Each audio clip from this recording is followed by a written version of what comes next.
Knowing is half the battle.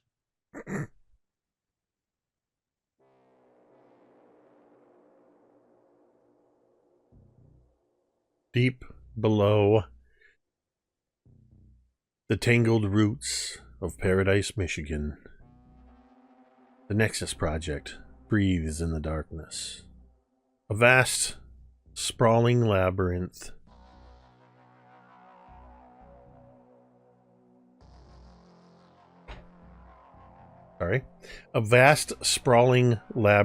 carved into the bedrock beneath the city. Fluorescent lights buzz and flicker like nervous fireflies, casting jagged shadows along concrete corridors. Thick, reinforced doors, green brass handles, line both sides of numerous hallways, each one marked with cryptic symbols and plaques that hint at experiments and ambitious intentions. The air down here is cool and antiseptic, tinged with a faint metallic tang that clings to the tongue like a half-forgotten warning. In the deepest chambers, glass-walled labs pulse with the cold glow of oscilloscopes and readouts, the sharp chirp of heart monitors, and the muffled hiss of respirators, creating a dissonant, mechanical symphony. Tanks of viscous, luminous liquid burble softly, shapes shifting just beneath the surface. Twisted forms, half-born ideas waiting for their time. Security cameras blink like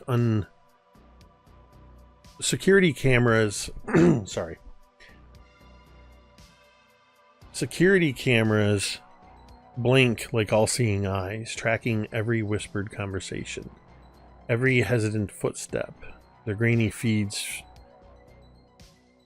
sending an endless web of paranoia and control. Further still, beyond thick walls and under distant guard lies the true secrets of the Nexus project. The personnel move around like ghosts, their white coats rustling like shrouds, their faces down, looking at their readouts and their clipboards. All of them seeming to know too much and yet never quite enough. Here in the heart of the Nexus project, reality itself is a mutable playground for the bold, the broken, the lost. Somewhere in these depths, something else stirs.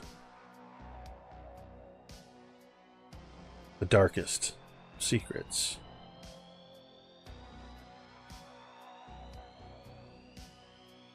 Within the halls of the Nexus project, we are going to catch up with some of our more well-known figures.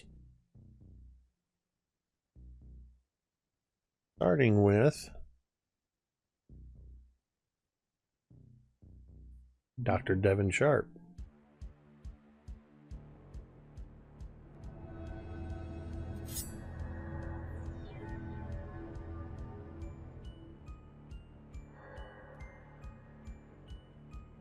Dr. Devin Sharp, where are you in the Nexus project facility? And what are you doing? I think he is standing at a junction of hallways. And he's talking to a scientist who's kind of reading off these charts that are on this clipboard and kind of explaining the data that they have collected. And Devin Sharp is standing with his arms kind of folded across the chest of his very expensive suit, kind of like, stroking his chin, nodding as this woman is kind of reading off all of these details. And when she finishes, he thinks for just like a moment, and he says, "These numbers are way too low. I need at least twice this. Do them again. Start over from the beginning."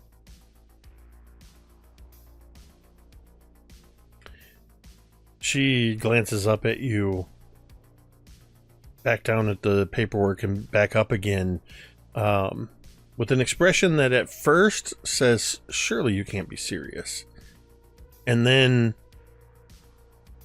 with that second glance, realizing who it is exactly that's addressing her, she says, "Yes, doctor, right away." And turns on her heels and walks rapidly down the hall and around a corner. What you don't see, Dr. Sharp, is after she rounds the corner, it takes a few more paces, she stops and she leans her back against the wall, holding the clipboard to her chest.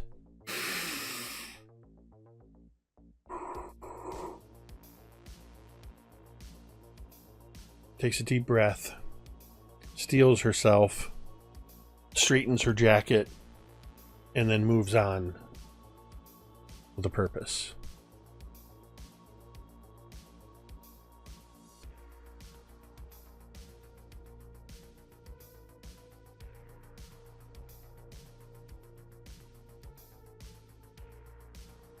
As she is heading to where it is that she's been directed to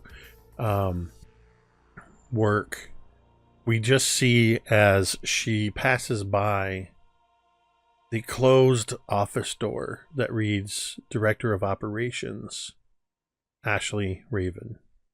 Closed. No sign of activity coming from the office. Next up is Chief Financial Officer of the Nexus Project, Darla Stapler. So Darla is kind of reviewing some paperwork, trying to make sure that everything is on the up and up. And I don't know, she kind of like has been looking through this for quite some time. She puts that aside. She looks back to the door to make sure that no one is about to come in, and she pulls out a notebook from one of the lower drawers. And she takes a quick flip through, as if she's like kind of just gathering information to like remind herself. Before she closes it, puts it back in the drawer, puts some other things on top of it, and then heads out of the office to just kind of look and see what everyone else is doing. As high and mighty as she can be.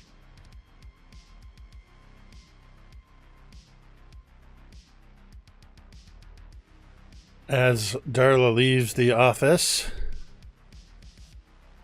we find somewhere else in the facility Persephone. Where do we find Persephone? Well, Jacob, based on my notes, which aren't actually great when it comes to this, I am guessing that the zoological aspects of the Nexus project take place in would it be the abstract paranormal entities wing or the quantum laboratories wing?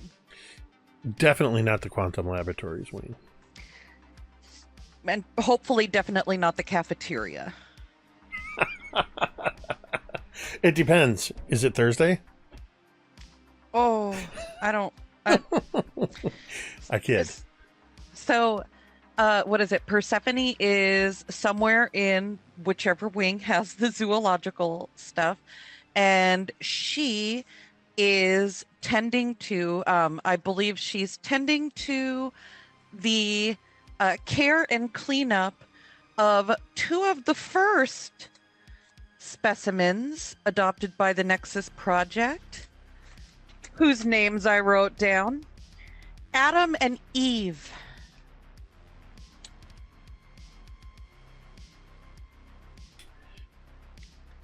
This is a very interesting and very exciting time for you, Persephone.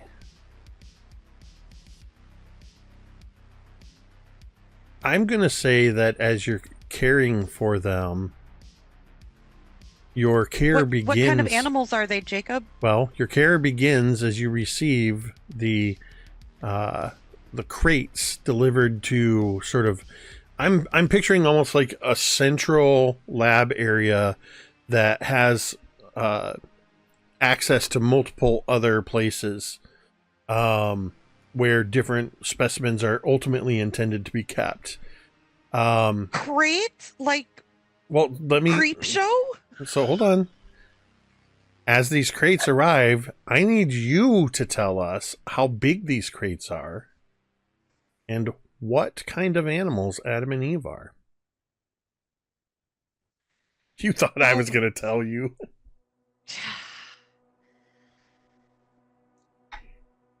Well, I think that since they were two of the first, it only makes sense that they are a primate of some sort. I have decided that they are ring-tailed lemurs. How big of a crate do you need for ring-tailed lemurs? Lemur sized. It's a lemur-sized crate. Yep. Jake. That's good. Lemur-sized crate sounds perfect. Yeah.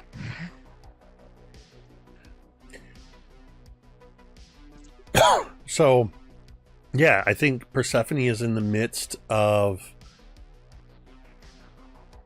intake. There's probably a couple of lab assistants that are helping to roll in the crates and assist as they are being opened. And this feels very important. That this happens now. So I'm actually going to have you make one of the first dice rolls as a member of the Nexus project. I need you to roll me a D100. Alrighty. I am using, portraying Persephone, the ducky dice that Amonvi got me. Do those have little tiny duck inclusions? Yes. Amazing. Yes. 11. 11. I don't know if you can see. Okay. Little ducky. And I need one more roll because there are two of them. Where did they go? D100 again? Yes, please. 23.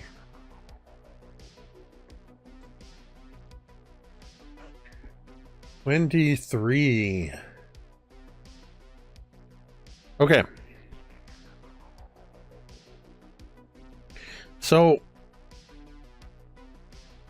where is it? What does the Adam and Eve enclosure look like that you're going to have them ultimately transferred into?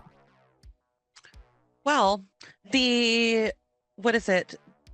Most of the Nexus project being underground and secret, the rooms vary in size, and they usually have like the stark cementy walls, but I would believe that Persephone would have put in, it's the 70s, so bear with me here.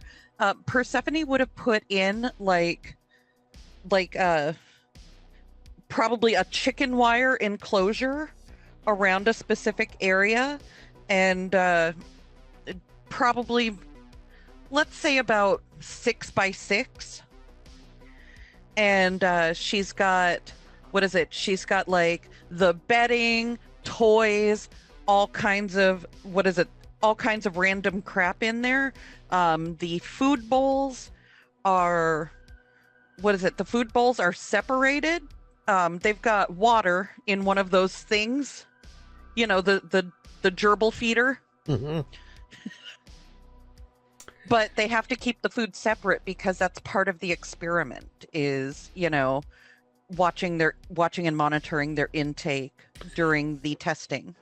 So a couple things happen as the lab assistants are opening the crates. When Adam is removed from his crate,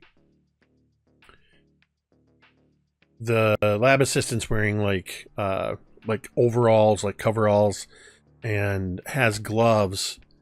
And as he is handling the lemur and preparing to transfer him over, you see him suddenly go, "Son of a fuck!" And you see Adam leap out of this handler's hands, and you see the front of his overalls, his coveralls, are a hole is burned in it, and you see the gloves are smoking. At that moment, Eve leaps out of her handler's hands. It almost looks like the handler threw Eve, but you see, Persephone, what actually happens is the handler's holding Eve and is suddenly just pushed back about 10 feet.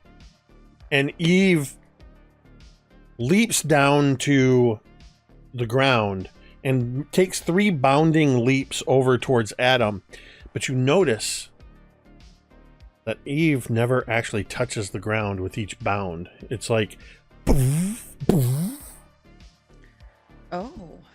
The two of them, once they're together, they push into... Now, did you have them going into one enclosure together? No, good question. Well, if you did, they both go into the one enclosure. So, whichever one you can decide. But they go into the enclosure together, and they huddle together. So Persephone is going to try to soothe them with her mind powers. Okay. Because they're obviously freaked out. So what are you going to try to do? She is going to throw soothing, calming, warm, empathetic thoughts at them. How many power tokens?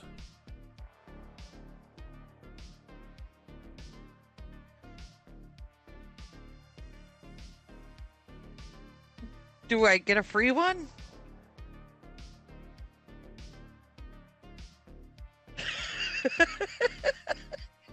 You get 3 free tokens. Whoa!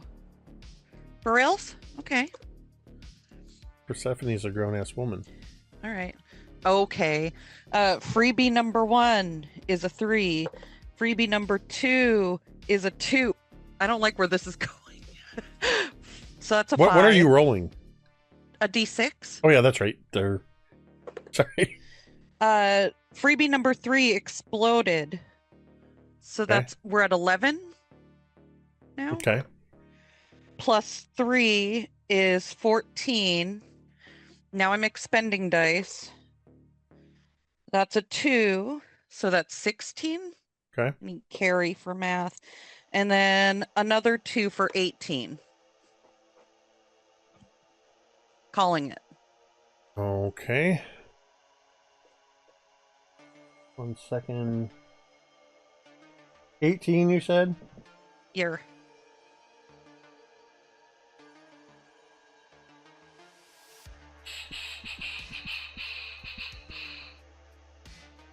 So, You send out these soothing thoughts, and you notice that as you were starting to send these thoughts out, in that cage where they were, the sort of gravity-fed water bottle, like you were talking about, the water in that bottle started to boil.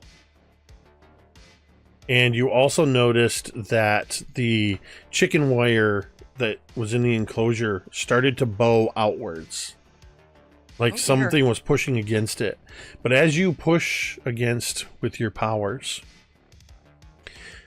you untangle the frightened, intense emotions and calm the fear and establish yourself as somebody who is going to be an overseer and a protector, segmenting, whether intentionally or not, any thoughts of future experimentation.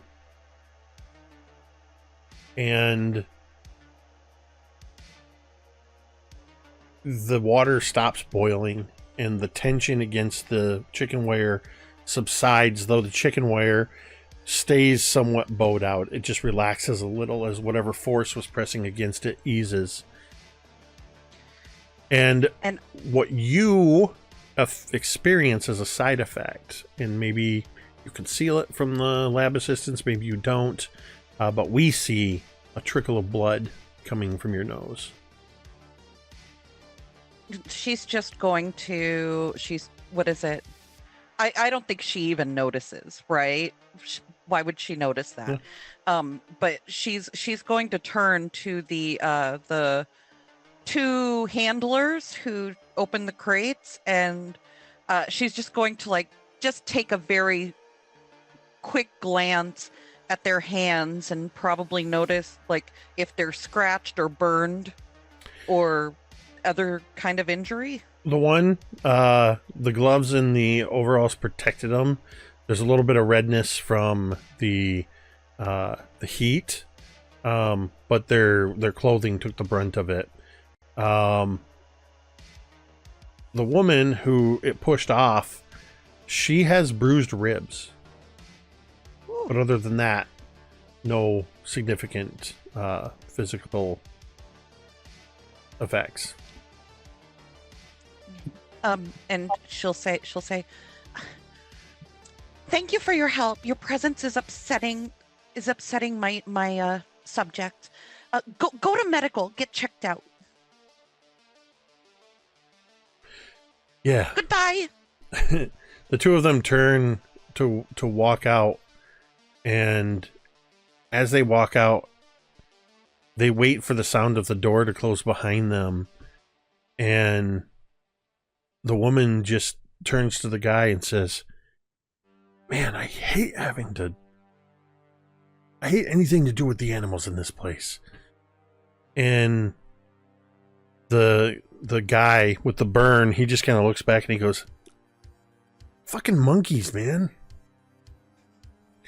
And we're going to catch up to Dr. K. Where's Dr. K? What's Dr. K up to? Well, I feel like after the meeting, Orson's gonna go down the hallway to the quantum lab, because that's where he would probably spend most of his time. I imagine that there is, if you'll allow it, I imagine that there is sort of a brief crossing of the guard as Devin is having that interaction with that particular scientist, and then he'll kind of eyeball that scenario, but say nothing, because to him, Devin is not worth his time at this moment. So he will head over to the quantum lab, but I think on the way to the quantum lab, maybe he sees that particular scientist that Devin was kind of harsh to, and then I think I would potentially if I saw that they were uncomfortable, Oak would stop. What do you say to her? Hey, don't mind me, but was Dr. Sharp giving you a hard time back there?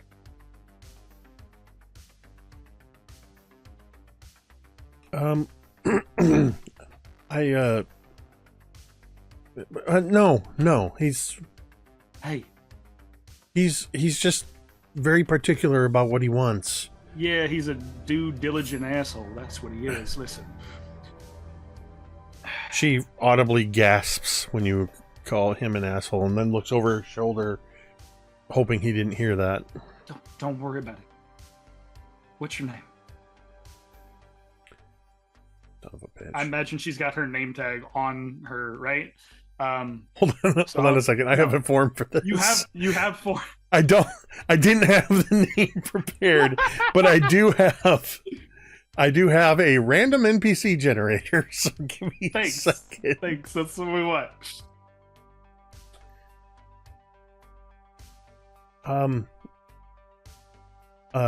Ava. Dr. Murphy. Okay, Dr. Murphy. Ava, if you don't mind me saying. How about this? Rather than number crunching for old numbnuts there, why don't you come with me and you could spend a day in the quantum lab? Make a charm check real quick. Sure.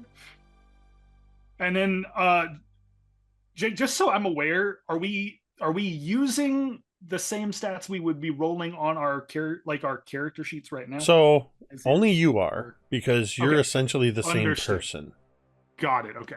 Everybody else wanted everybody else has a trope signed specifically to the character that they're playing. You're Got the it, only okay. one that I said just use your trope, because you are. I just wanted to make sure Yeah. before I start letting. Dr. K is a variation of you, so it made sense that, I am the. or rather, a variation of of Oak, Okay. but by extension, you. I mean, same, same. Oak as a so whole ass adult. I'm a whole ass adult now. All right, cool. Let's see. Charm check. Let's go. Not great. That is a total of 7. So not 7? great. 7.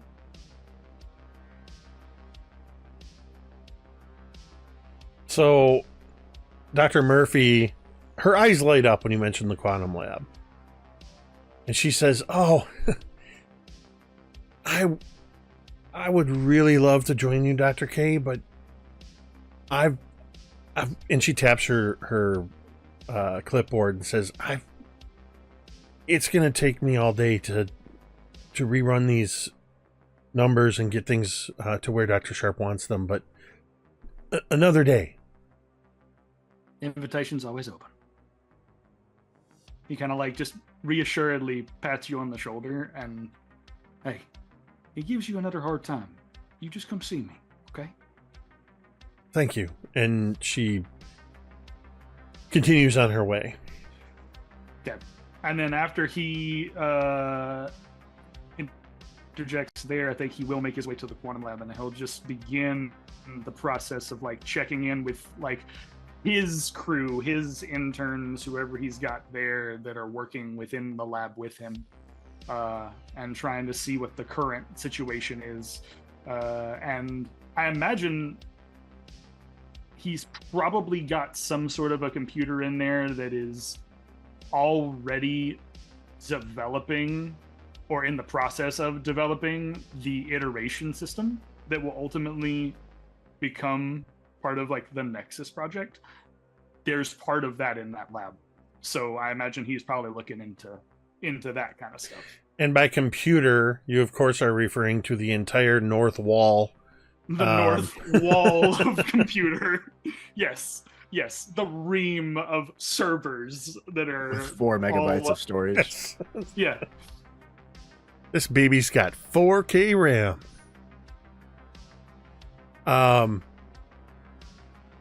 So finally, we're going to catch up to the one and only Miss Adams. What is Miss Adams doing? Carlene, if you will.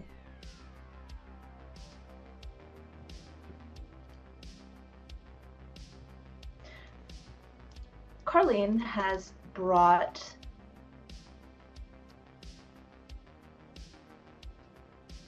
donuts and coffee for the team and is in the process of passing them around, stopping off, making small talk. Big, big smile on her face as she her heels kind of click through the hallways that she kind of peeks in. Oh, don't mind me. I'm just donut, coffee, 2 sugar, right? As she hands off these drinks. Damn, I wish I'd have known you were going to do donuts and coffee. That would have been such a perfect vehicle for moving through everybody. And I also realized inadvertently, I think I gave you the NPC, the character that has the job that's the most similar to your real world job. So I apologize. I read it to Vi, and she's like, "Oh, so you get to play middle management in real life." It was not intentional. I only just made that realization. So yeah, we see you moving through the different departments. Roll me a D4.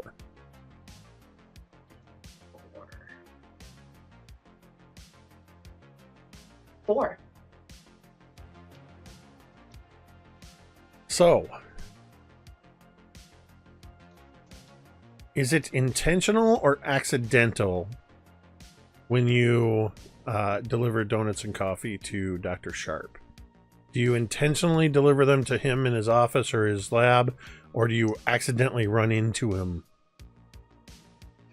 Oh no, I think she does this intentionally. I think everything,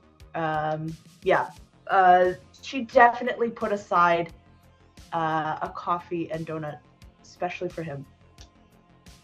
As she puts a smile on her face. I think there is similarly to the person that left and kind of took a breath by the corridor, straightened their jacket and kind of went on. I think you see a very, very similar mirror to what Carlene does as she takes a moment. Her smile falters just for an instant as she kind of grimaces a little bit. She takes a breath and then she plasters on the smile and does a little knock. Just come in. I don't mean to bother, but I brought you a coffee. Carlene, good morning. Yeah, and a donut. Your favorite, old-fashioned. Oh, that's very thoughtful of you. Hey, is that a new dress? She laughs and nods, and as she looks down. My sister's. Oh, sister. He says as he ashes his cigarette in the ashtray on his desk and gets up from his chair from behind the desk. I didn't know you had a sister. Yes, a sister and a brother, middle child. You know how it is. Oh, I see. Well, the coffee and donut again. Thank you so much. You're too kind. She smiles again as she hands you everything, and then she's like, "Well, I don't want to bother or take up any more of your time, so Oh if no, need you're no anything, bother at all. Cigarette? He pulls a monogrammed metal cigarette case from the breast pocket of his suit and offers one to her. She you can see there's like that very like brief hesitation as her words almost catch in her throat. Of course. Thank you. I'd love one. Wonderful. And as she takes one, he immediately like bends down and pulls up like the crystal like lighter that he keeps on his desk that weighs, like 12 pounds. And he'll light the cigarette for her. Yeah, These she are takes hand in rolled, She does that like smile and eye like nod as she, oh, wow, yeah. Straight from Argentina. Again, nods. She looks around. She's like, what are you working on? She gestures over to your desk. There's like a stack of like papers that are very kind of neatly organized inside of like a folder that's open. Oh, this some new experiments that are beginning soon. Very exciting things. Animals may not be a thing for too much longer here at the Nexus project. You can see that this kind of lights up Carlene's eyes genuinely as she, really? I didn't think that it was going to be approved. Well, it may not be just yet, but you know how these things go. Red tape. Just a matter of time, really. Nothing I'm sure that you can't talk your way through. Indeed. He says as he takes like a drag of his cigarette with his multiple rings on his hand. She is like not looking at Devin at this point. Her eyes are on the folder, or what he gestured to. Well, I would love to hear more about it. What you do is so much more fascinating than operations. It can get a little tedious. I would love to tell you more about it. How's dinner tonight? 7:00. Again, you see the like clenched jaw and smile of as Carlene looks down again at this folder. Carlene, before you make your decision, I want you to make me a brains check as you are trying to catch a look at the documents on his desk. Ooh, okay. 7.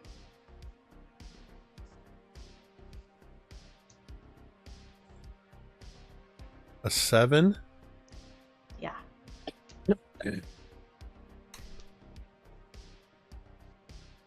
What, Dr. Devin Sharp, is the contents of the topmost papers on your desk? I think that it is a dot matrix spreadsheet, like one of the accordioned papers that kind of like has the green and the white alternating lines, and it is filled with a series of names, surname first name second kind of thing, and ages, and all of them are children.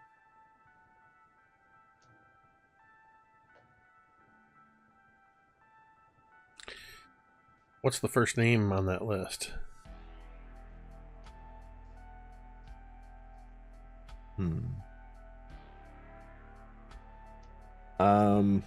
Wayne Jessup.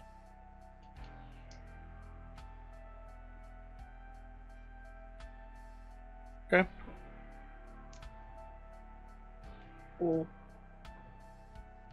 With that information, oh yeah, you see again, just these are all like very small micro expressions on Carlene's face, but she looks up and she looks at Dr. Sharp in the eyes and said, absolutely, pick me up at 7.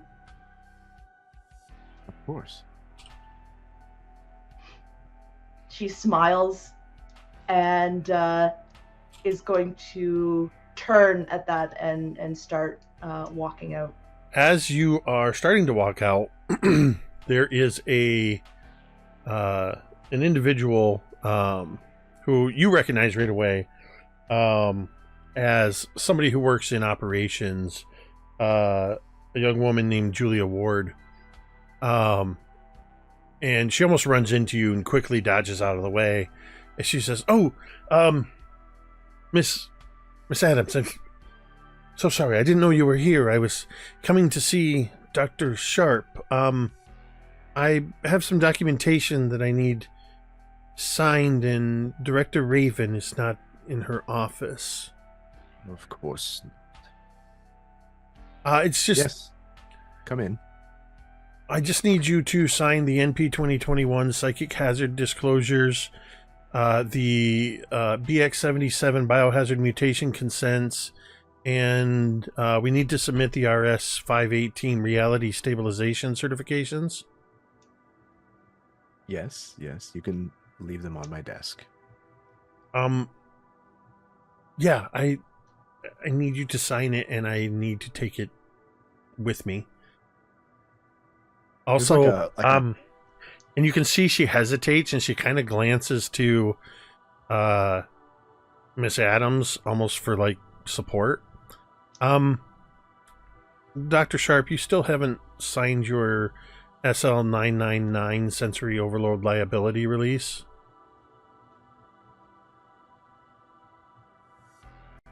There's like a flash of like kind of anger like in his eyes that kind of like threatens to kind of rise to the top, and he just kind of like chokes it down. Yes, of course. Duty calls, I'm afraid. 7 o'clock. Always busy, I see. She nods. 7 o'clock. Once you sign those papers, she says in a half-joking way as she leaves. She gives like the other admin person kind of a nod and walks out. So as Miss Adams leaves, Miss Ward waits patiently for you to sign the necessary forms. And assuming you don't give her any problems, 1 second. We are going to... We illustrated the character of of Devin Sharp well enough for the scene. We are going to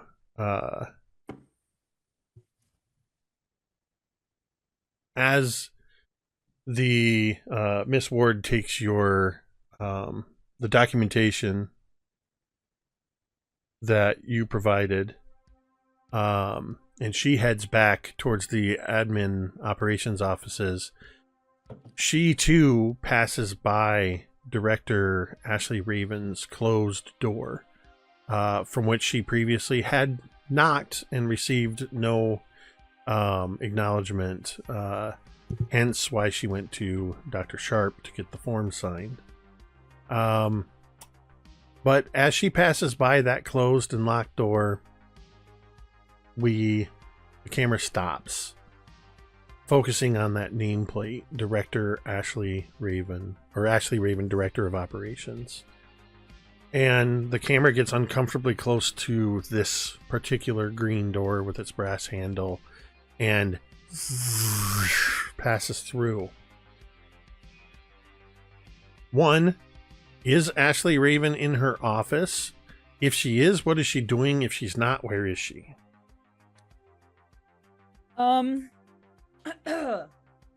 So I think that I think Ashley Raven is not in her office. You see, so this is 1975, right? Yep. Is the city of Paradise more or less established at this point? The city of Paradise has been established at this point for almost 100 years. almost 100 years. Okay. So I think Ashley drives is you see a black car, all the windows blacked out, like the president could freaking be in this vehicle, and like you see it just like rolling down the streets of Paradise, and it makes a couple of very familiar turns, and as they make one final turn onto a very familiar street, this area is absent of a very familiar building. And she gets out and she looks, and she just looks at this blank space where we as the audience know Paradise Academy should be and isn't. And she looks, and she just kind of like looks around and looks at this area and just kind of like nods to herself as she gets out of the vehicle, and she just goes, "It's perfect." And then kind of stares at it for a little longer.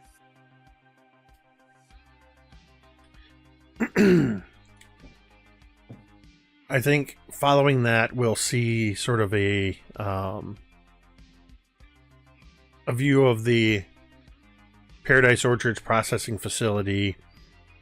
And given that you're the only one that was exterior, we're going to see Ashley Raven show up to the processing facility, walk through the cherry processing plant to a particular door, scan a card and unlock a door, and head into an elevator and head down many floors and eventually enter into the Nexus project. And as a treat for being late, and not a punishment, because it's not a punishment.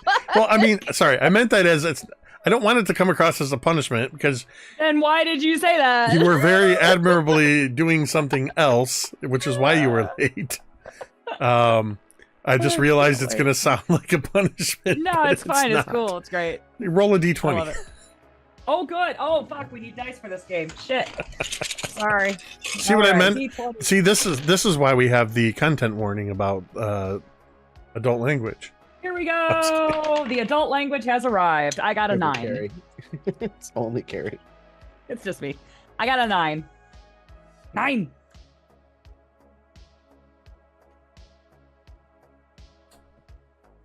Ashley, the first question, when you enter it's not quite a Severance type. You come down the elevator. You don't have that like transfer or anything, but we do sort of see that look at the elevator door, and then bing, the doors open, and Ashley walks out, and immediately walking through the halls, It's like that scene in Devil Wears Prada. These halls where there's all these green doors with brass handles, and the first question is, where are you heading when you first arrive? I'm heading to my office. I don't have any need of these people who I work with recently, like right now. So I guess I'm just gonna I'm heading to my office and kind of aloof, not really saying hello to many people.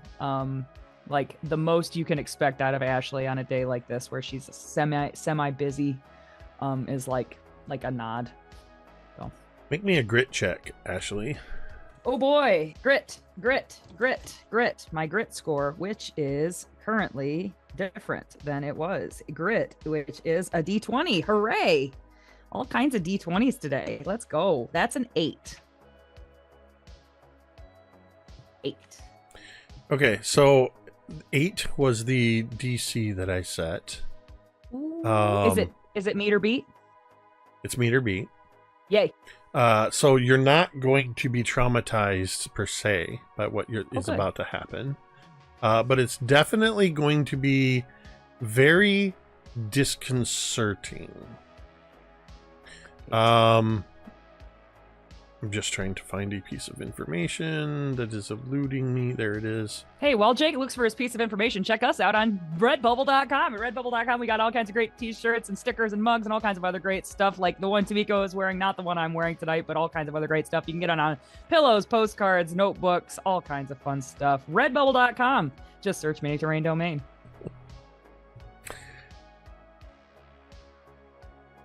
Ashley, as you are walking down one of the longest stretches of hallway with these screen doors on either side, before you get to a couple of shorter hallways that lead to where you would find your office. From the seam where the ceiling meets the walls, blood begins to drip down the walls. Not just like a little bit here and there. Blood begins to seep like wet paint, dripping on either side down the walls. Dark, shimmering liquid. And with each drop that begins to fall to the floor, and some of it's hitting the floor and starting to seep into the hallway where you're walking, the blood whispers to you. Oh, God.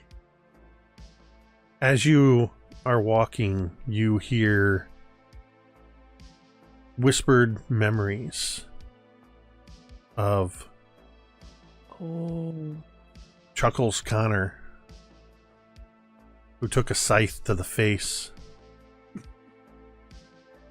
to Daphne Monroe, who was drawn and quartered by barbed wire summoned from the ground. Fuck, I forgot about Daphne. God damn it.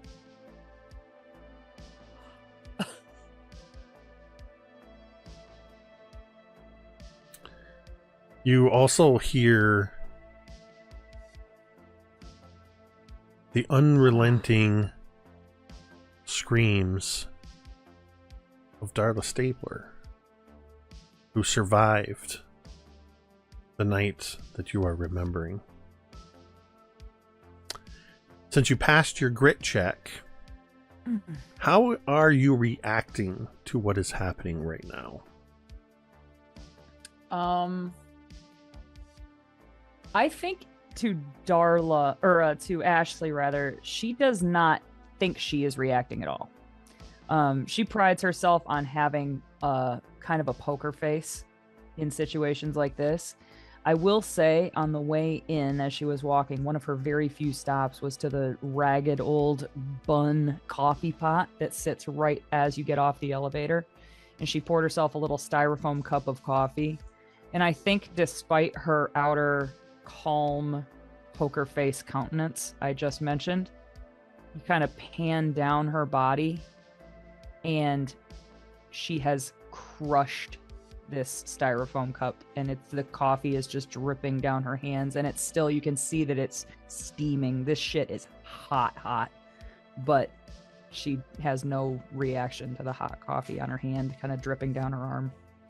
And as you continue walking down the hallway, leaving bloody footsteps behind you, you round the corner, and the camera swings around as you round the corner to look down the hallway you just came from, and the walls and floor are pristine white, no sign of blood anywhere, as you turn the corner and head to your office. Darla Stapler, roll me a d20, please. D what? D20. Be a 14, sir.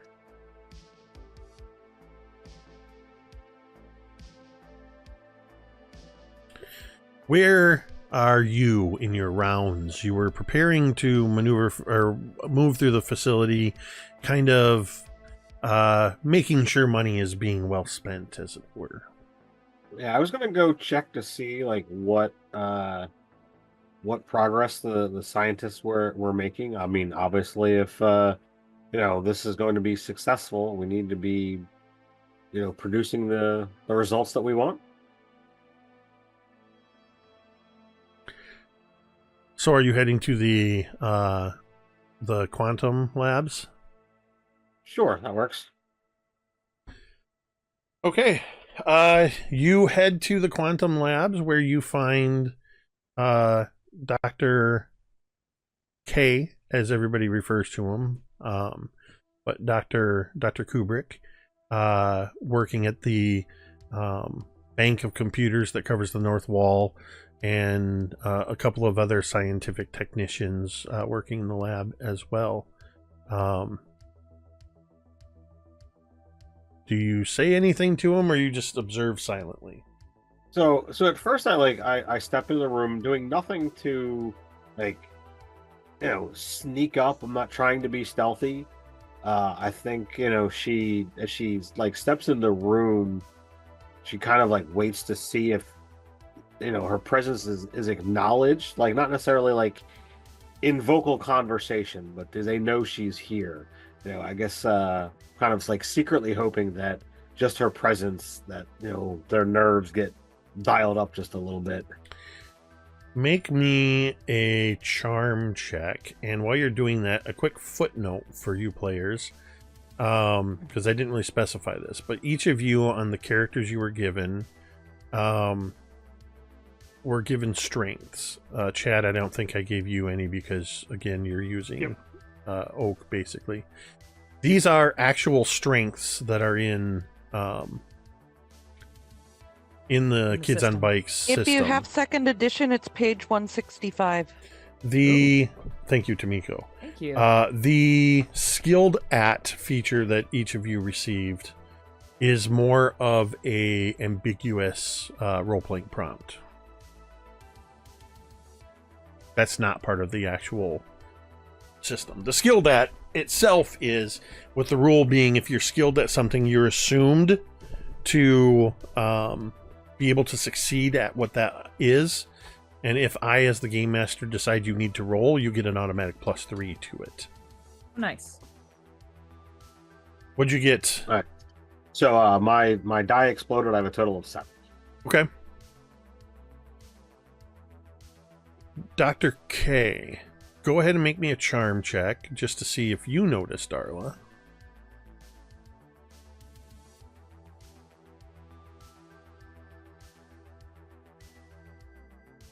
Well, hold on, let me re-roll that because it didn't even move. That's a 6. Okay. You don't notice Darla enter the room, but what you do notice is the technicians that are working with you, and I'm almost imagining as you're going through some kind of a checklist. This is, being the 1970s, this is a very complex computer that requires, to even begin to do certain calculations and computations, you have to sort of put it in the right state, which means you have to flip switches, flip the ones and zeros, and turn segments of it on. And you're working from these specialized books that are telling you which things to flip. And you notice that the confidence has drained from the technicians you're working with. And the one to your left nervously hesitates, and reaches for a switch that if she throws this switch, it's basically going to reset the hundreds of switches you've already thrown, working for the last hour or two.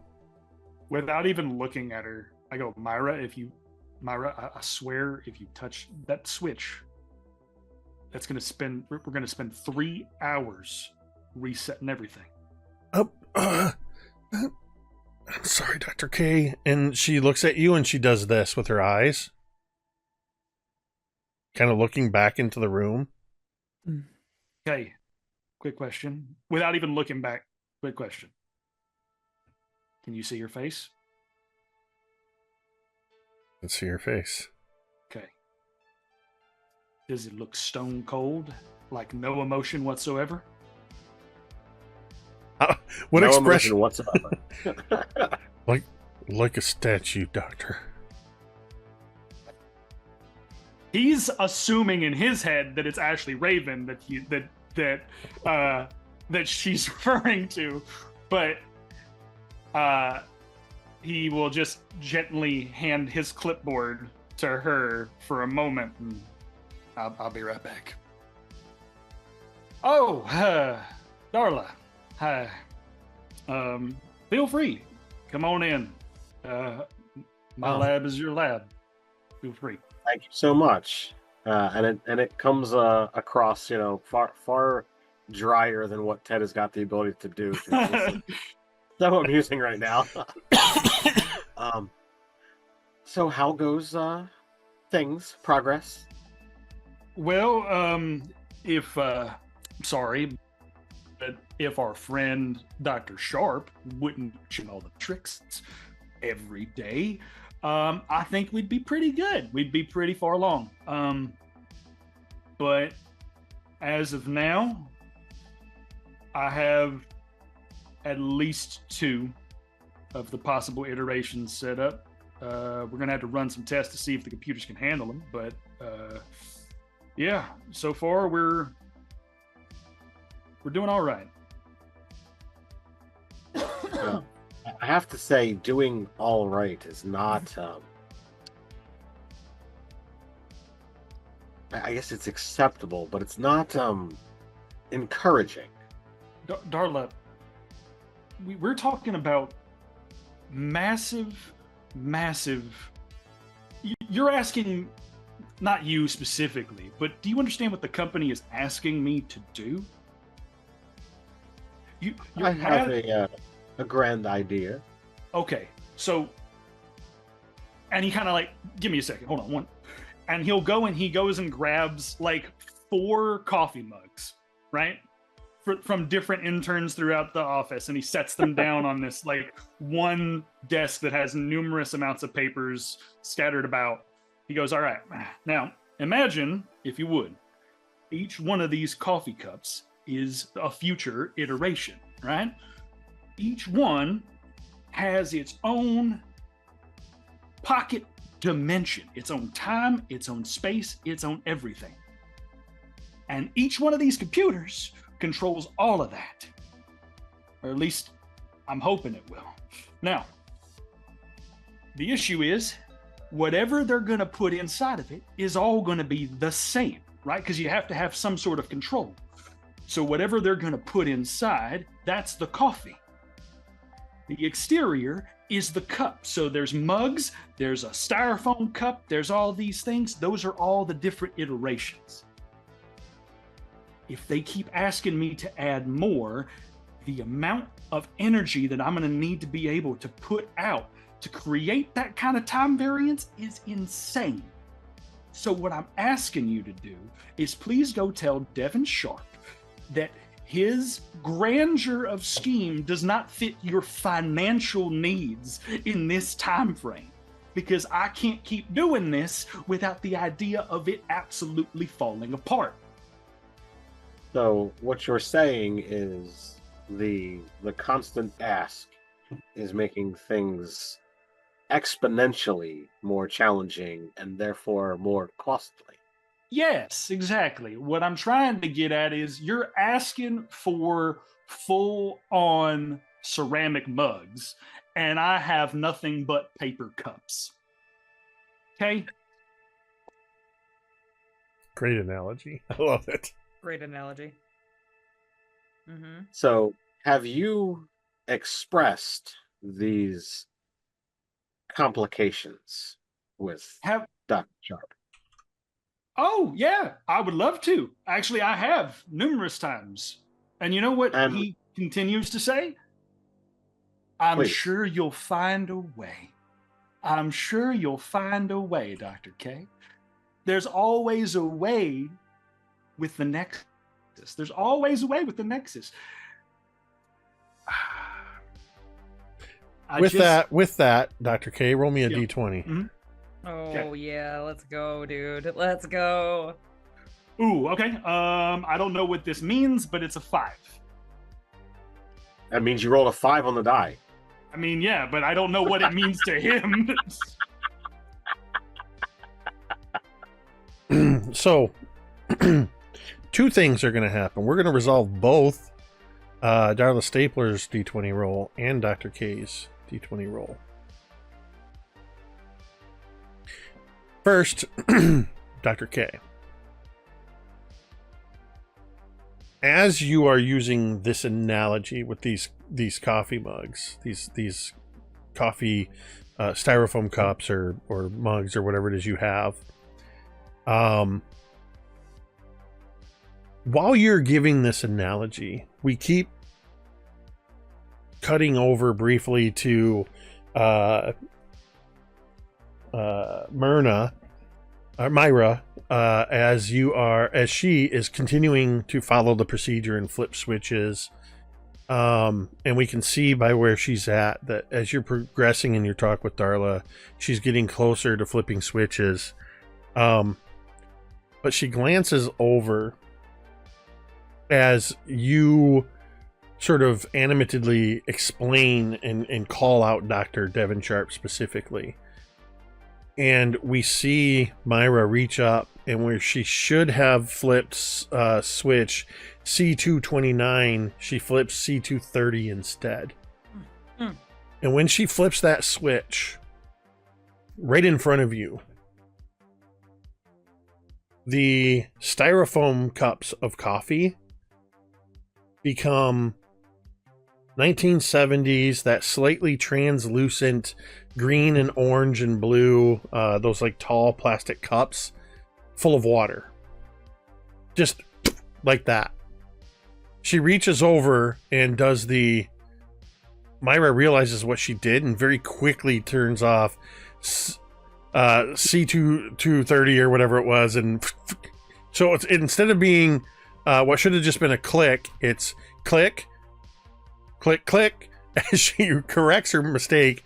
This time, those cups turn into ceramic mugs, and one of those ceramic mugs, immediately, there's a bit of a crack that goes,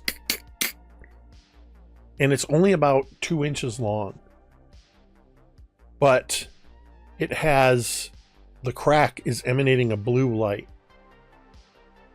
And the closest technician to you, whose cup it was that you had in the first place, goes, "Hey, my wife gave that to me," and grabs the cup.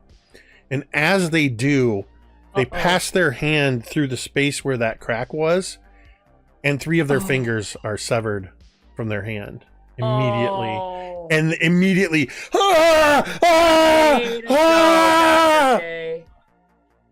Well, 50-day for medical, man. Okay. So first and foremost, are we talking about like severed and instant cauterized, kind of like burned off, or so are they like severed off with a scalpel? There's type of situation with a scalpel. These are, so the viewers will know these are exactly the same kind of cracks that appeared at the end of the iteration that were cutting people in half and cutting off limbs. But it's very tiny, but enough that it's like this person just passed their fingers through a razor rather than a laser. Ow. That gives me the heebie-jeebies. Yeah, right? Sorry. No, it's fine. Green light, but yeah, like, goddamn. Quick, I guess quick check. Everybody, yellow light, green light. Okay. Green light. Goddamn, though. I would also like to point out that people can mark hand stuff off of their bingo card. Hashtag hand stuff. That's Nice. some serious hand stuff. Serious hand stuff. Partial hand stuff. So I didn't imagine post the bingo cards this time, y'all, because Okay. it seemed... It's in my mental brain bingo. So I imagine as this scientist starts shooting blood everywhere, there is just like a half a second of disdain as Darla steps back to not get blood on her. I'm going to interrupt you there because your stepping back is going to trigger your event, which may change what you're about to do. Excellent. Go for Because it. as you step back, you hear a sloshing sound. And you realize that you are standing in about 1/4 inch of water. Ooh. The entire lab floor, with its very expensive computer systems, has water on it. And you can see from the ripples in the water that water is flowing into this room from the hallway.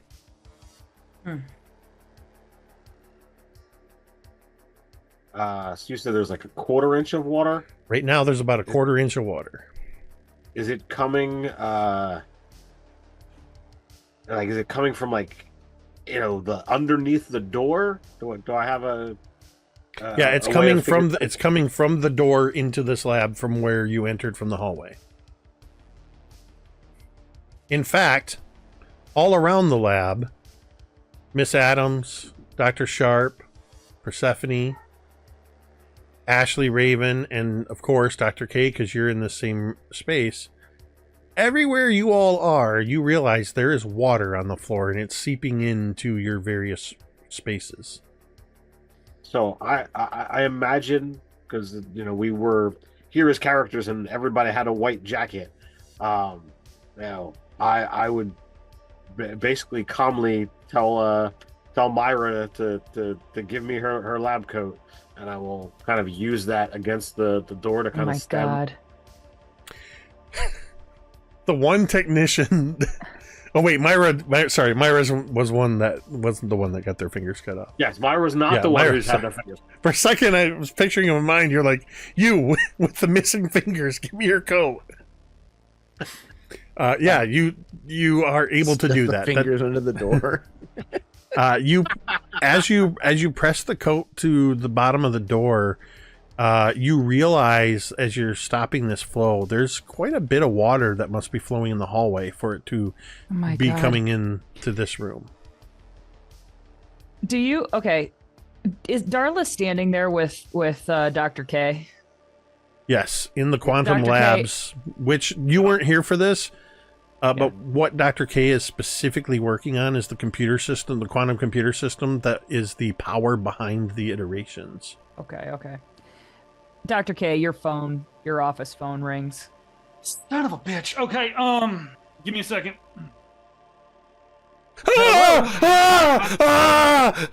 What is going on down there? Hi, Ashley. How are you? It's nice to hear from you. It's Director Raven. Where's my fingers? That's mine. What is going on down there? No, that one's floating away. Dr. K. Okay, there's just been a small mishap. I'm gonna fix it. Do not worry. It is okay. You're standing on my ring finger. Okay, my office is flooding, and I can't help but feel that you have something to do with it. I don't know where that's coming from, okay? That just happened. I don't know what just happened, okay? There are certain things that happen in my room, and there are certain things that are happening outside of my room, and I would like to take a second to fix everything.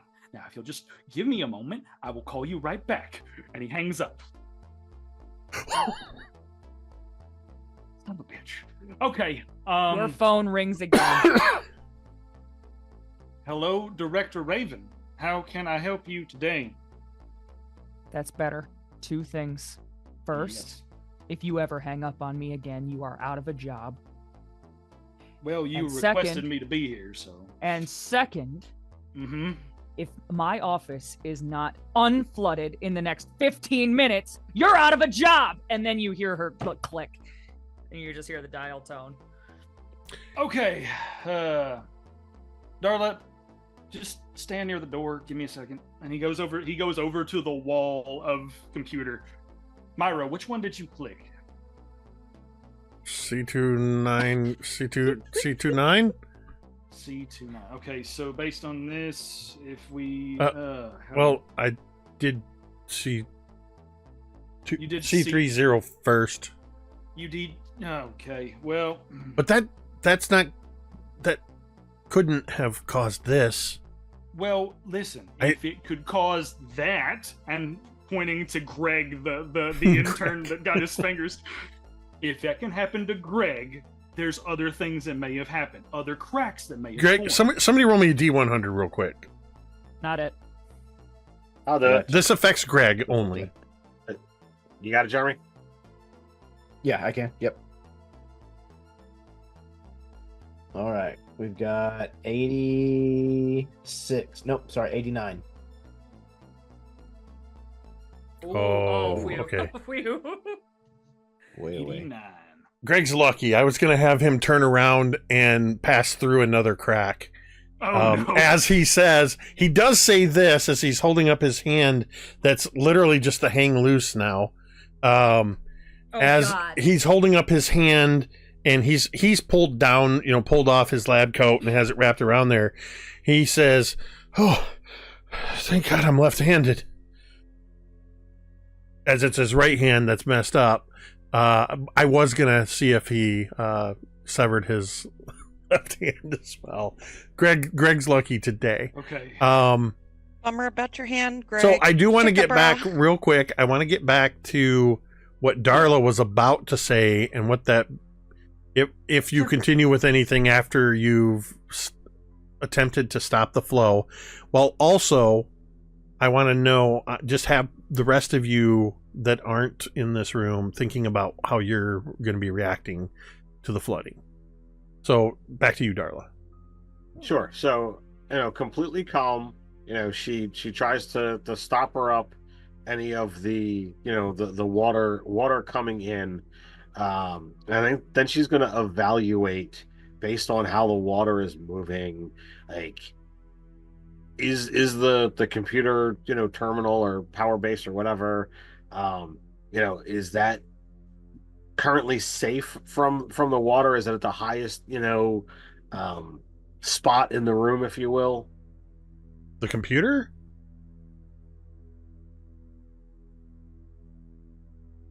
Sorry. Yeah. You're no, hold on. Sorry, I was trying to multitask and instead I short-circuited.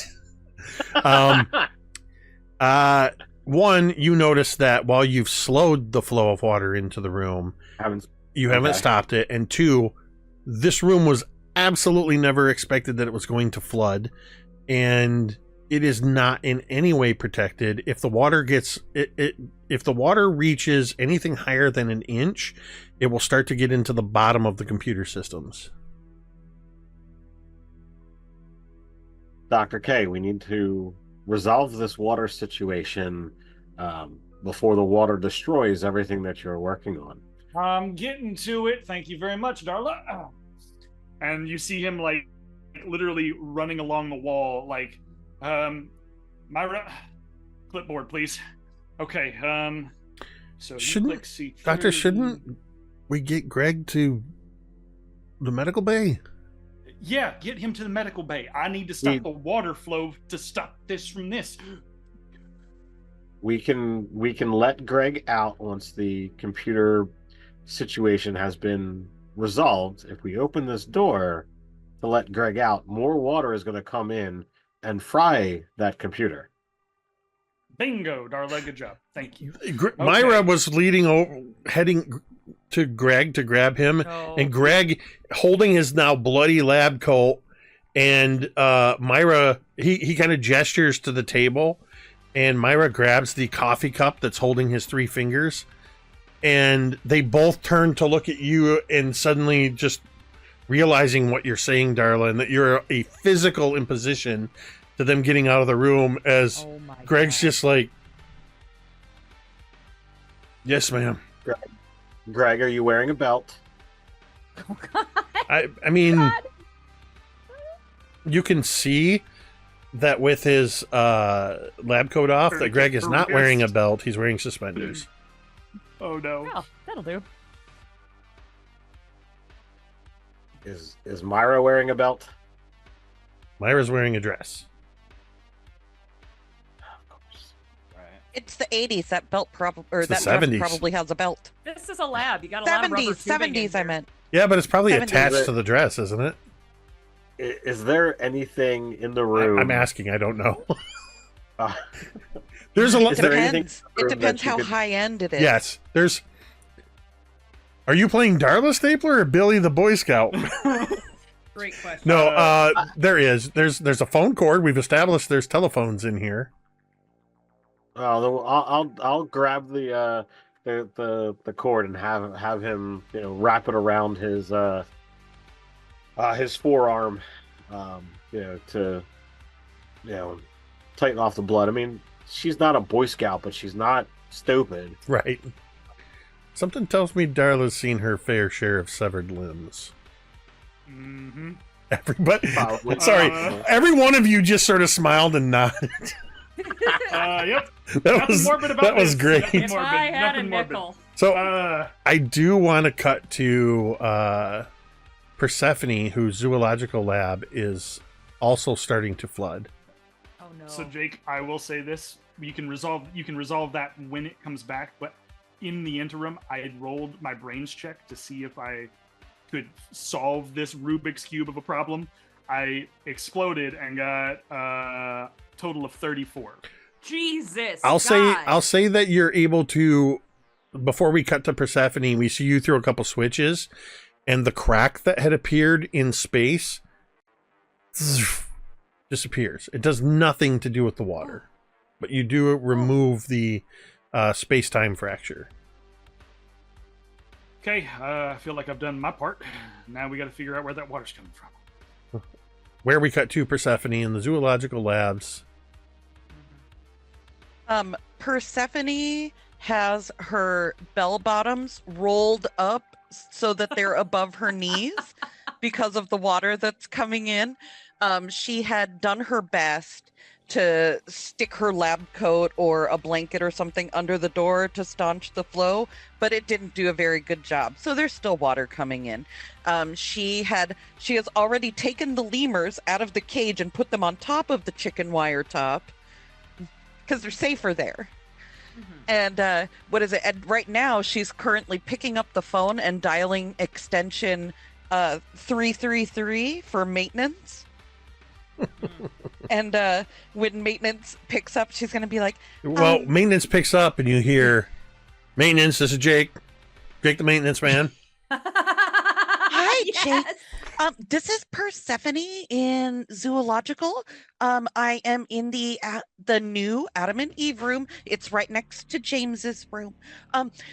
Something's happened and there's water all over the floor, and the straw got wet in my cage, so I need to have another bale of new dry straw brought in and someone to resolve this water issue." The first thing you hear is just a big, deep sigh. Because everybody's been calling Jake. Yes, he's busy. What he just says is, "It's not even lunch yet, and I bet Perkins has flooded the bath, backed up the toilet on your floor. I'll send somebody up." "Okay, thank you so much, Jake. I appreciate you." And she hangs up, and then and then she thinks for a second after she said the room next to James's. She thinks, "Oh my God, what if the flood's coming from James's room?" So she reaches out with her mind to be like, "James, are you all right? Is your tank flooding?" I need you to make a grit check. Grit's her worst stat. It's the D4. This is like Coop with brains. All right. Oh, explode for a 5, baby. A lot of explosions tonight.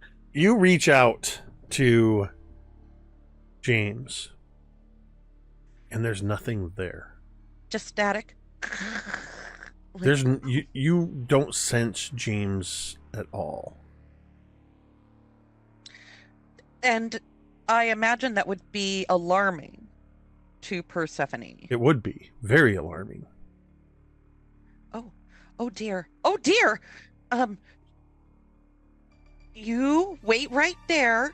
Adam and Eve Here. are putting off this constant psychic impression that they're just broadcasting, and you're picking up this kind of danger, unknown danger. It's okay. It's okay. The water isn't rising that quickly.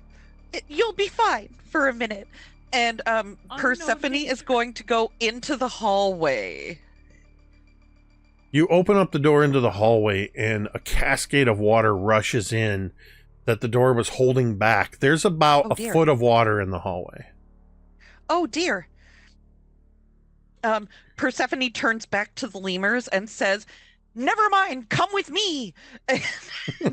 And she's gonna carry one lemur on each shoulder and wade through the water to the next door to James's room and to check on him. When you get to the door to James's room, you see that the Nexus Project identification plate that usually has the alphanumeric coded names and information is blank. And you struggle with that for a moment. And then you remember your memory's out of order. Adam and Eve are the first zoological experiments. James doesn't exist yet. And that's what Persephone actually says out loud when she makes this realization. Which means I the water's coming from somewhere else. She turns to one of the lemurs and says, like they can understand her. She turns to one of the lemurs and says, "One of these days, I'll get it all unjumbled. Oh dear, we need higher ground." She's waiting. She's trying to get to the stairway. Ashley, are you just hanging out in your office, or are you going to try to get to the bottom of this? Director Ashley. Oh Raven. yes, sorry, yes. Thank you. No, that's not what I was. I was not being a smart ass. I just forgot what my name is. I think damn. Ashley is pissed. This whole fucking operation is falling down around her ears, and she like opens the door and is like walking and like marching down to probably Jake the maintenance man's frickin' closet office. Could Carlene sync up with Oh yes. Ashley? Absolutely. Like they meet in the hallway? Yes, perfect. Unless Jeremy has other ideas, I want Dr. Sharp to interrupt at some point their scene. Awesome. Okay. Super. So yeah, Ashley, you start heading off in the direction of the stairwell or elevator or whatever you're choosing to do. When I just see, as you're marching through this foot deep water from one of the side corridors, Miss Adams just merges in with you. I imagine I imagine Ashley Raven is like very tall and Carlene is very short. So for every one stride that Ashley does, Carlene does too. So you have this like click, click, click, click, click to like. But like every so often she like has to hustle a step or two. Yeah, it's perfect. Yeah. What is going on? Director, it seems as though Dr. K's experiment might have gotten a little awry, and you can see like she is like wildly flipping through like this like binder. Yeah. So what specifics? Any specifics? If it's okay, Carlene is going to rattle off like a bunch of scientific like what she thinks might have happened. But like, well, experiment 1 showed that this phenomenon happened, so it might be related to that, as we saw about 2 weeks ago. Like, it's very like, yes, this is what it could be.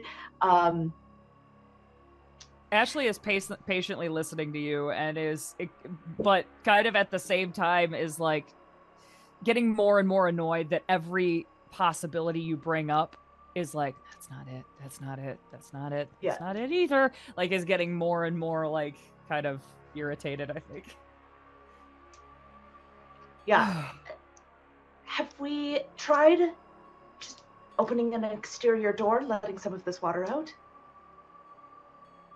I hate that. That's a great idea. And just Ashley a reminder, starts you guys are like a mile below ground. Oh yeah, I was gonna say. Okay. Oh, never mind. She wouldn't say that. I'm a little worried about the outside leaking in, actually. So I don't think that's probably a good idea. I'm gonna go down and talk to Jake, the maintenance man. In the meantime, maybe you could go talk to Ashley. oh, Dr. Sharp. What brings Is- you out here? Oh, I just thought that I would go for a stroll. He says his like slacks are like rolled up like above his knees, and he's carrying like his Italian shoes and like these nice dress socks.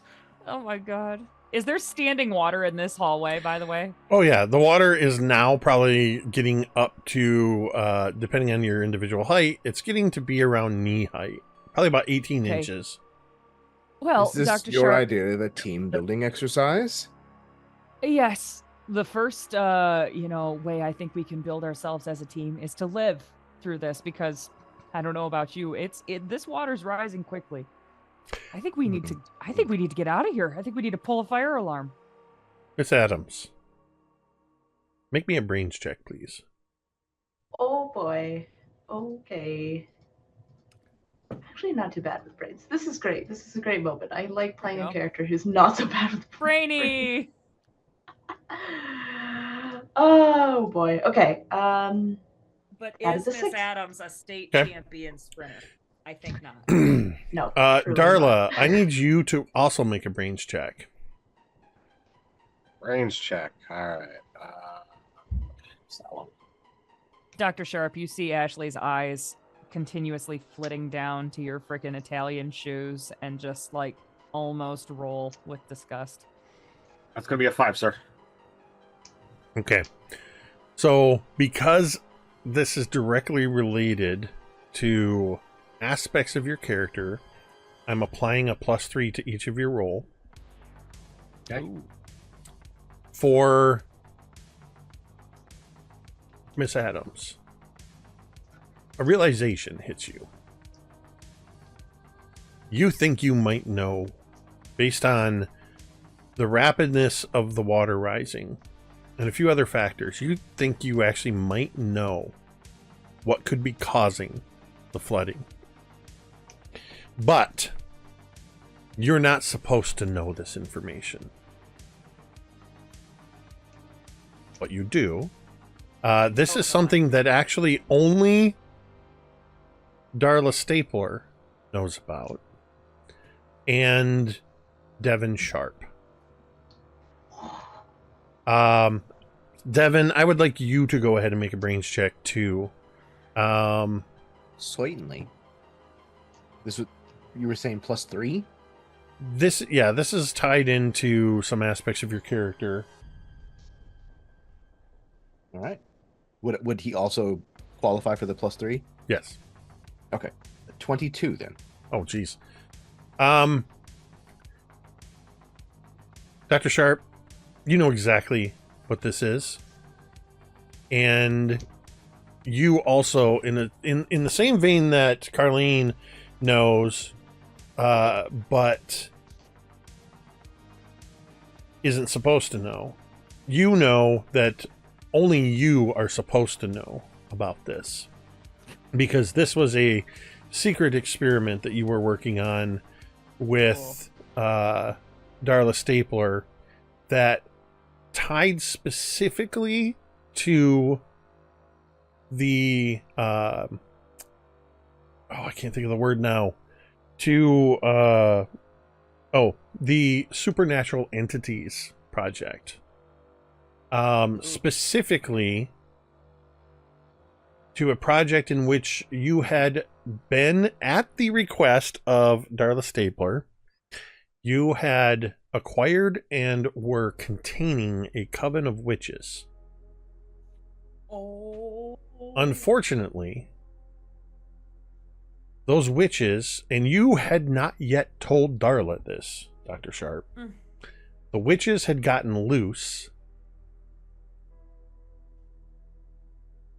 and are currently wreaking havoc during a storm happening on Lake Superior. Oh.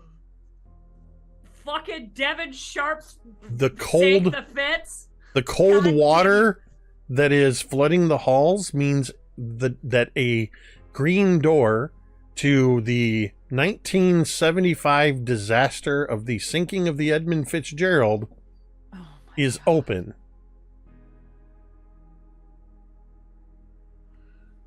Wow. And Talk this has about the been kept butterfly secret effect. from director Ashley Raven. Mm. So right now, three of you know exactly what's happening, and there's different levels of supposed Why to are know. you all looking at each other? Well, We have. it seems to be coming from this way. Maybe we should do something about it? Director Raven? I would love to do something about it, Dr. Sharp, but I don't know exactly where it's coming from. Do you have any ideas? Well, we simply follow the flow of water, perhaps. It seems to be this way. Even if there is no discernible flow to the water, he's going to start walking to where he knows this door What a is, prick. as What a if prick. he could. And I think so- too, Carlene is just like, oh yeah, I think I can see the flow right here. You see how it Wow. like as The she gaslight like is so strong, I am blind. Carlene, as you look down at the water and point at the flow, for a moment, you catch all of your reflections in the surface of the water. And Carlene Adams, for just a moment as you say that, you hear from your reflection, her head turns to look up at you, and you just hear, "You need me." Ooh. Oh. Meanwhile, in the quantum lab, Darla Stapler, you have just put the pieces together, and you realize, oh shit, I think I know where this water might be coming from. But I understand that if I open this door, I'm going to let too much water in, right? Correct. And I've just, used the phone cord, probably the only phone in the room, to, tourniquet off this guy's arm. Yep. So I imagine I mentally sigh, keep my composure. How's it going, Dr. K? As well as a 20-ton computer can possibly do. Yeah, we're doing all right, I guess. How's the water looking? And looking back over at the now soaked jacket, he goes, okay, hold on one second. He'll go, I think, somewhere over to an emergency kit. I imagine Oak of all people is a planner and a preparer for contingencies like this.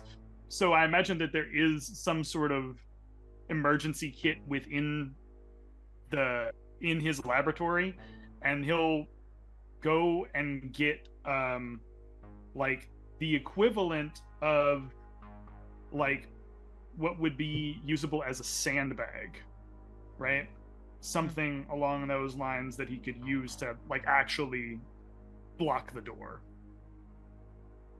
It may be it's not a raft per se, but something that would be inflatable that could literally block the flow of water under the door. Wouldn't it be better to put that over by the computer to block it from? Yeah, So- no, I mean that's perfectly logical. Okay. Yeah. Yeah.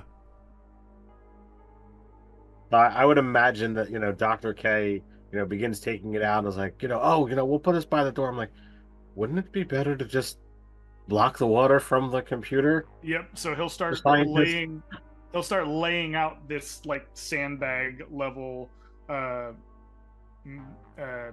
mat, and it's definitely 1970s burlap. It's not something super high tech or fancy, but it is something that he feels will stop the water if it were to reach the edge. You can't leave here, can you? Until we can manage the water flow or whoever else can manage the water flow outside, it does appear that we are stuck. All right. So- Is well, there, Dr. is K, there another? Dr. K, roll a D100 while you're. you got it. That's gonna be I don't know how to read this because I have a 10 on one and a 10 on another. That's double Uh, zero. So it's 00, yeah. Oh God, no! That's 100. Oh That's 100. God! So Right? you guys know I use a Wrap slide. around, You right? guys know I use a sliding scale, Yep. and it has to Either do so it way. rolls over. And at least one of you saw what I rolled just a moment Yeah, ago. I did. I thought we're I rolled fucked, a we're 1. Fucked, we're fucked. Game over, man. I rolled a 1, so you landed within 1 1%. 1. of 1%. the thing happening. Yep. Let's go, baby. Let's go. Ruin my life. Ruin my life. I don't care. Let's get it. As We you know these characters survive, so it's all as good. you are attempting to get this emergency flood kit that's nowhere near enough to protect. This is like one of those things that they just give out. It was part of like I don't know if OSHA was around in 1975, but It's a Red Cross but it's like level something. So it's not nobody took it seriously. no. It's about this point where Myra goes, and she kind of looks over. She's like, she keeps wanting to say something, and she glances over to Greg, who's looking pale and has sort of just sat down on a stool and is cradling that sort of bloody lab coat, and she's like, keeps nervously wanting to interject between Darla and Dr. K, and Yes, Myra. Greg, can I no, help she you? doesn't. You don't see Oh, this. doesn't- You two are. okay. So she's. We're talking. And Greg suddenly goes, Myra, just grab your pulse and do it. And she goes, okay. And Myra pushes through, cuts right between the two of you, like with her shoulders, forcing Darla and Dr. K aside as she moves over to a series of panels on the wall just past you. And she opens up the panel and she flips a switch and she goes, I'm really sorry, Dr. K, but I thought you would have remembered the purge system. And she presses a button and you hear, and in the middle of the floor of the lab, you see a spiral start to form. Are you fucking kidding me? It's a laboratory. There's floor drains. There was a drain here the whole time. Well, in the quantum lab, there is. Okay. This is not a facility wide, but this is within this lab.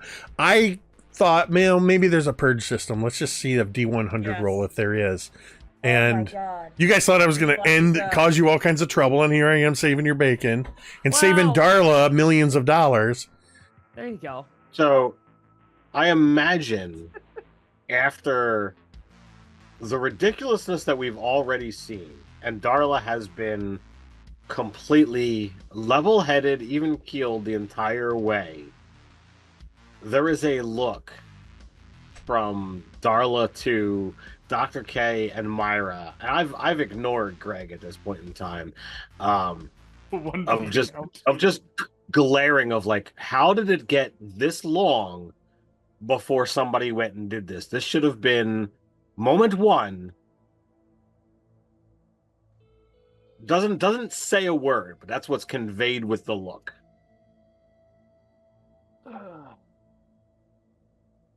There is so much up here to keep track of. I don't have time for this. I open the door and I begin.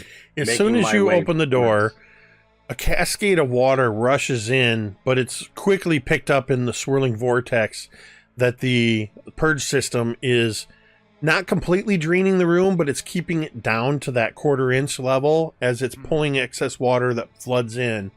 But the other thing that happens is as you are, do you leave the door open or close it behind you? I imagine, as annoyed as I am, I left it open. So Dr. K, you would probably see this as well.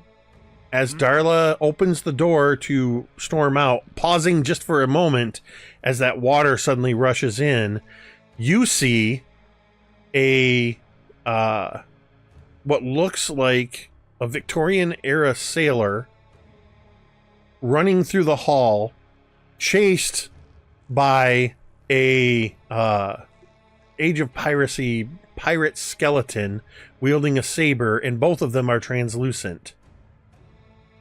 Wow. The normal ass Thursday for me. Okay, well. All right. Momentary pause as that happens, and then I will continue my, irate, walking towards where I suspect this green door is that needs to be closed. I think that Oak Orson would look to Greg. I'm so sorry, bud. Please feel free to take yourself to the med lab. I'll get all this cleaned up, and I'll come check on you when we're done. I have a way that I think we could get your fingers back, but it may take me a minute to figure out where they are. Kind of looking at the... Myra holds up the coffee mug that has the three yeah. fingers in it. Oh my God, Myra, MVP. Oh, they didn't just...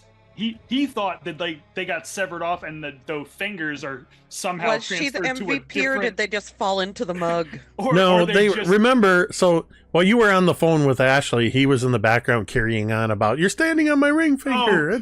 My finger's floating away." They gathered them up and put them in the cup. Y'all go to the med bay. I'll figure it out here. And then I think there is like a separate phone that he would have in the office somewhere behind a desk of his own, right? I imagine, yeah, he's probably got he's got contingencies for everything. After seeing the skeleton and the pirate, I attempt to call Devin on his phone. The phone would ring and ring. Yep. Because he's not there. But there's something about the two spectral sailors you just saw that nudges a memory from some... For you, it would be some 20 years previous. You were there for the sinking of the Edmund Fitzgerald when you all went through the portal. And you remember when you were on that sinking ship, you kept seeing sailors from all different eras, specters of these sailors from all the different shipwrecks that had occurred throughout time. And this just suddenly jogs that memory as Darla catches up, rounding a corner, joining the trio of Director Raven, Dr. Sharp, and Miss Adams, heading towards a particular section of the lab. Dr. K, are you staying in your lab?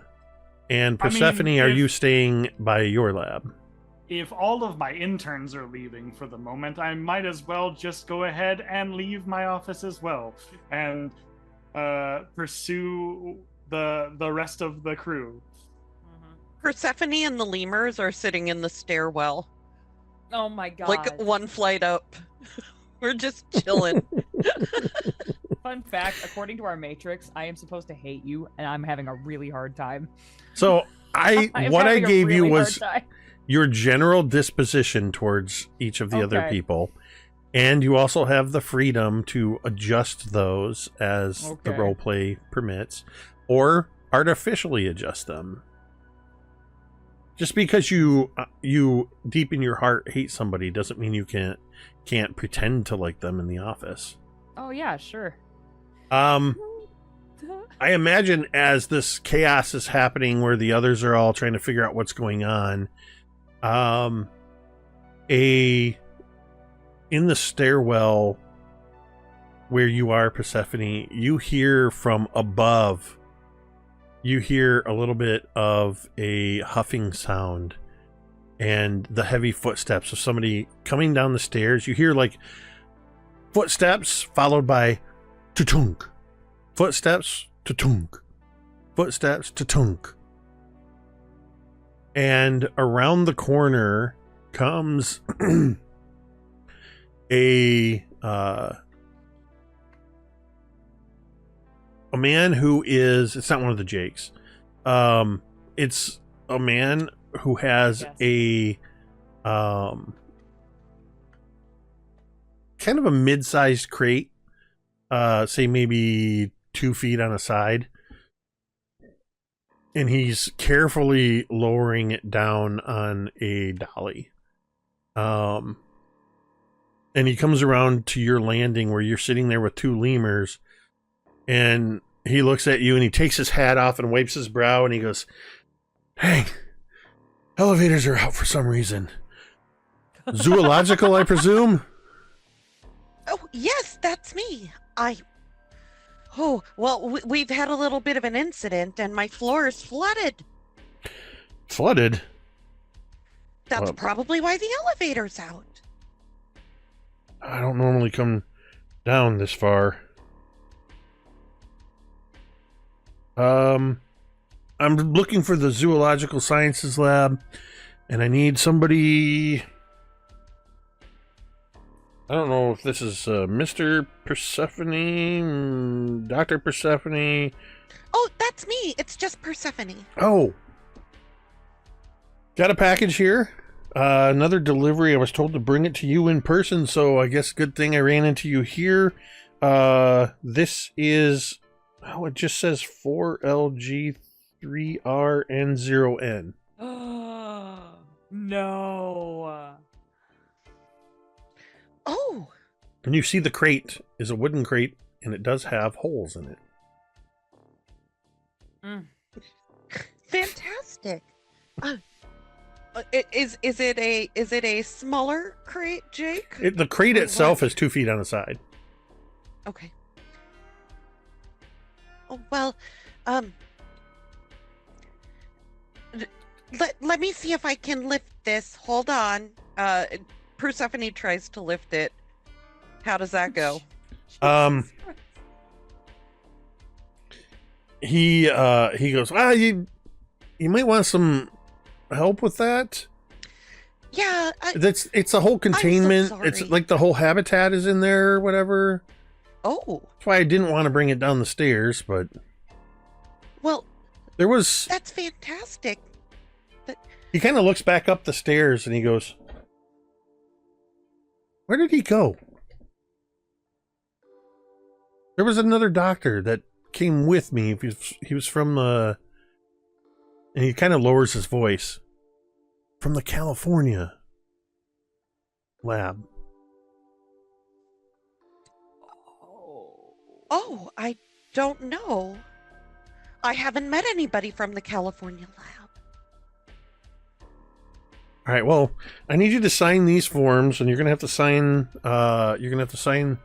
This release. Let's see. I've got a temporal displacement waiver. That's an ND 1037.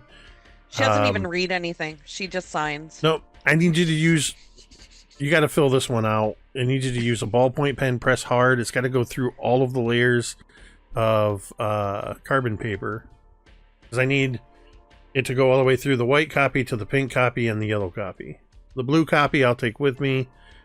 The others I'll file up, and he goes through all of the. And so he's kind of flipping through all and of showing her you. writing ends up a little janky because she was using the crate. Yes. So as you're dealing with signing over this particular experiment, we're going to cut to the rest of the gang, minus Dr. K, who is just kind of realizing he can't get a hold of Dr. Sharp. I'm heading out toward them, though. Okay. I'm going to leave the office and head. So the other 4 of you, with Dr. Sharp in the lead, Dr. Sharp, where exactly are you taking them?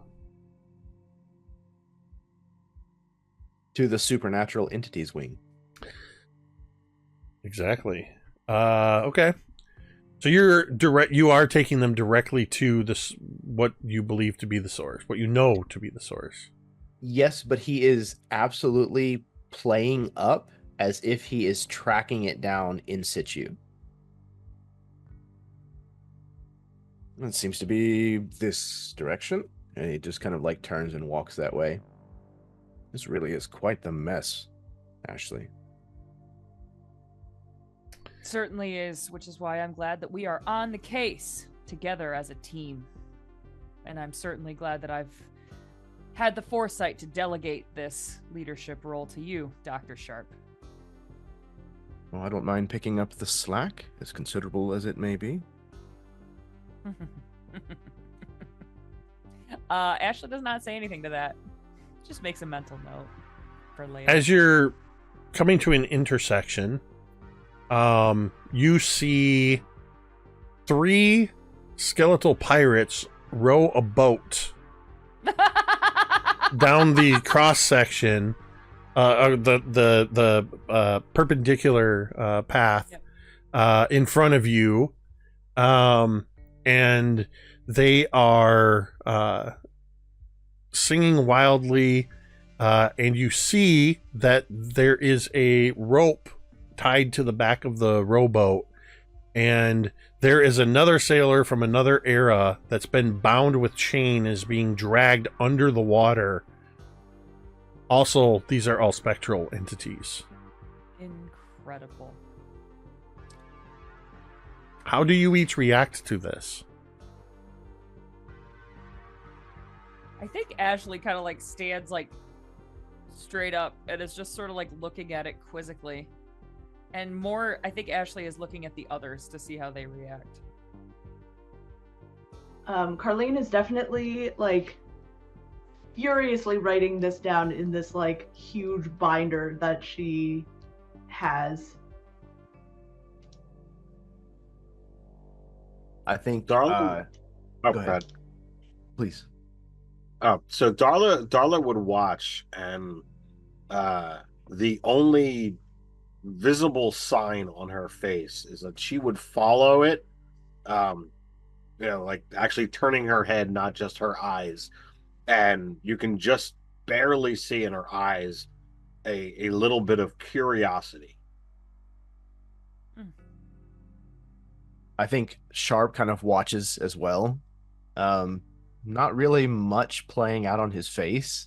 And then he turns to Darla and he says, I suppose there may be a few more entries on the payroll. Mm-hmm. Well, I hope they continue sailing away.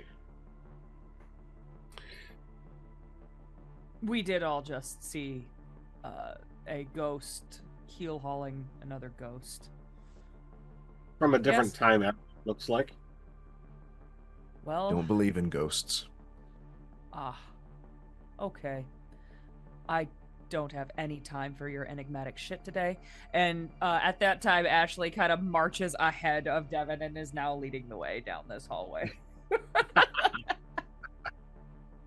As she you is round, trying to find the source of this. She's also acting like she knows right where to go. as you round the corner, we see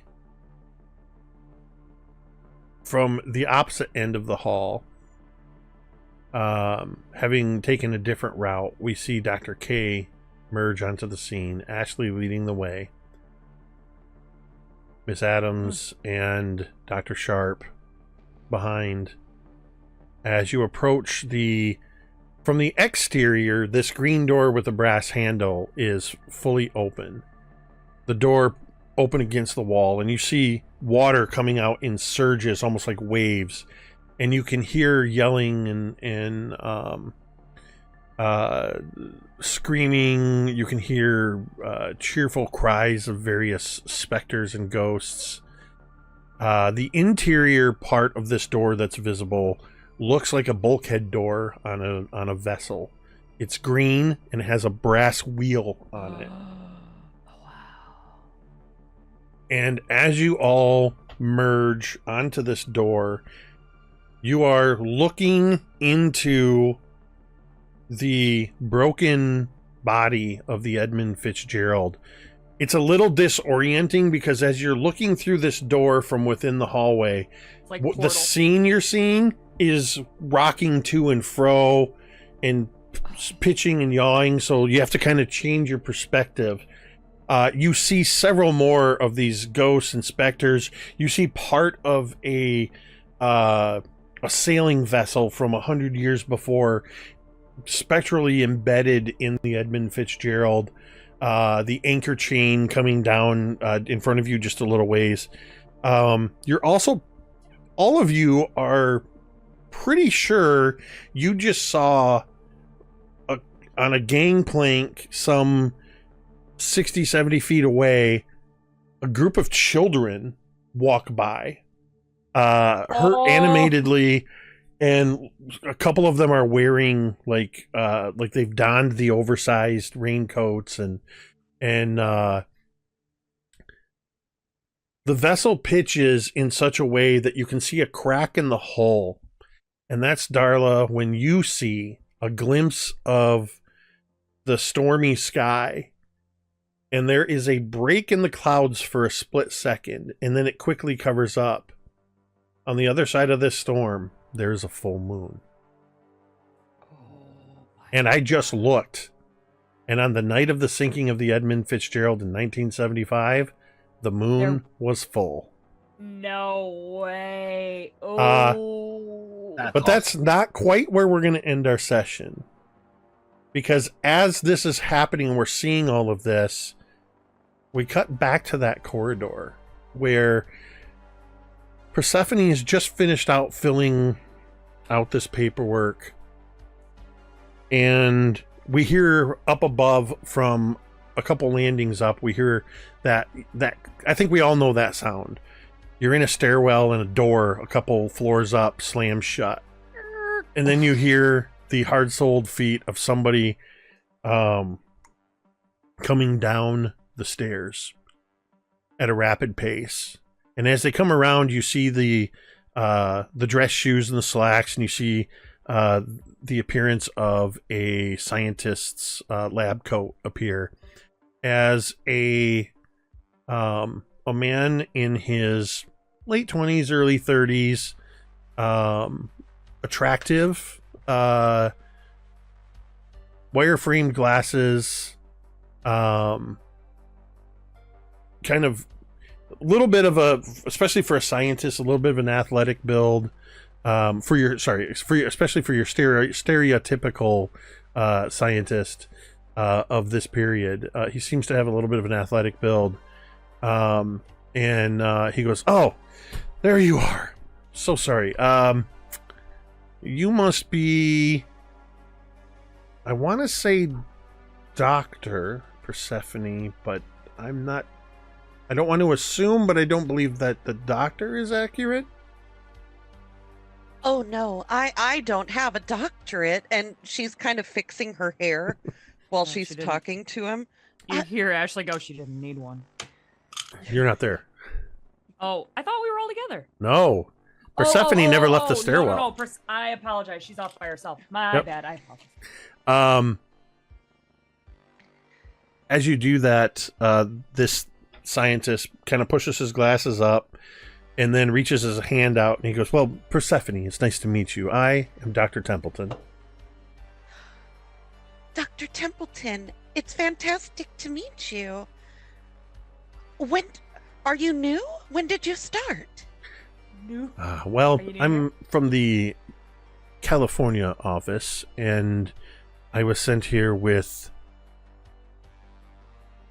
this specimen. I've taken to calling him Algernon, after the Daniel Keyes book. I love that book. What a fantastic story. What a great name. Well, I understand there's a bit of excitement taking place in the labs right now, but I'd like to get to and he turns to the person who brought him down and goes, "Actually, you can go now. Persephone and I have some things to discuss." And he kind of leans on the railing a little bit, and that's where we're going to end our session. Oh, some things to discuss. Ooh, magnificent. So where's HR when you need him? Busy. Wow, Jake, masterclass. That was so fucking fun, dude. I'm so glad Here, I made here. it back So, in time to I to created. this was I'm a glad you delight. made it too. I created a roll table of some potential anomalies because that's what the Nexus Lab is.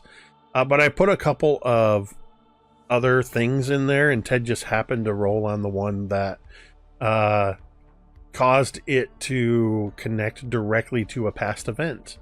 Hey,